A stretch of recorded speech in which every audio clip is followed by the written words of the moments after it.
నమస్తే friends. Kuwait international airport నుంచి ఒక ముఖ్యమైన అప్డేట్ వచ్చింది. టాపిక్‌లోకెళ్తే కువైట్ ఇంటర్నేషనల్ ఎయిర్‌పోర్ట్ ఇప్పటివరకు కమర్షియల్ ఫ్లైట్‌ల కోసం పూర్తిగా మూసివేసి ఉంది. ఫ్లైట్‌లు ఎప్పుడు రీస్టార్ట్ అవుతాయన్న విషయంపై ఇప్పటివరకు ఎలాంటి కొత్త నిర్ణయం తీసుకోలేదని అధికారులైతే స్పష్టంగా తెలిపారు. కువైట్ జనరల్ సివిల్ ఏవియేషన్ అధికారులు చెప్తుంది ఏమిటంటే, పూర్తి సేఫ్టీ క్లియరెన్స్ మరియు ఎయిర్ స్పేస్ అనుమతులు వచ్చాకే కువైట్ ఇంటర్నేషనల్ ఎయిర్‌పోర్ట్ నుంచి ఫ్లైట్‌లు మళ్లీ తిరిగి ప్రారంభమవుతాయని అధికారులైతే తెలుపుతున్నారు.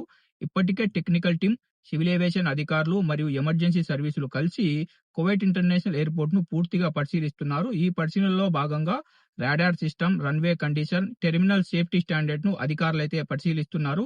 ఇంతలో కువైట్ నుండి ఎవరైతే ప్రయాణికులు ప్రయాణిస్తున్నారో వారి సౌకర్యం కోసం కువైట్‌కు చెందిన ఎయిర్‌లైన్స్ ఇతర గల్ఫ్ దేశాల నుంచి తమ రూట్‌నైతే మార్చడం జరిగింది. ఇంకా అలాగే ఎయిర్‌లైన్స్ తమ షెడ్యూల్‌ను మార్చి ప్రయాణికుల కోసం గల్ఫ్ కంట్రీల నుంచి విమాన సర్వీసులైతే నడుపుతున్నాయి. అధికారులు చెప్తుంది ఒకటే, సేఫ్టీకి ఎలాంటి రాజీ ఉండదు. అన్ని టెక్నికల్ మరియు రెగ్యులేటర్ క్లియరెన్స్ పూర్తయ్యాకే కువైట్ ఇంటర్నేషనల్ ఎయిర్‌పోర్ట్ తిరిగి ప్రారంభమవుతుందని కువైట్ జనరల్ సివిల్ ఏవియేషన్ అధికారులైతే స్పష్టంగా చెప్తున్నారు. అందుకే మీరు ట్రావెల్ ప్లాన్ చేసుకునే ముందు తప్పనిసరిగా మీ ఎయిర్‌లైన్స్‌తో ఎప్పటికప్పుడు టచ్‌లో ఉండండి. ఇంకా ఇలాంటి గల్ఫ్ అప్డేట్స్ కోసం మన గల్ఫ్ ఎక్స్‌పర్ట్ తెలుగు ఛానెల్‌ని సబ్స్క్రైబ్ చేసుకొని బెల్ బటన్ ఆన్‌లో పట్టుకోండి. మర్చిపోకుండా ఈ వీడియోని లైక్ చేసి మన తెలుగు వాళ్ళందరికీ షేర్ చేయండి.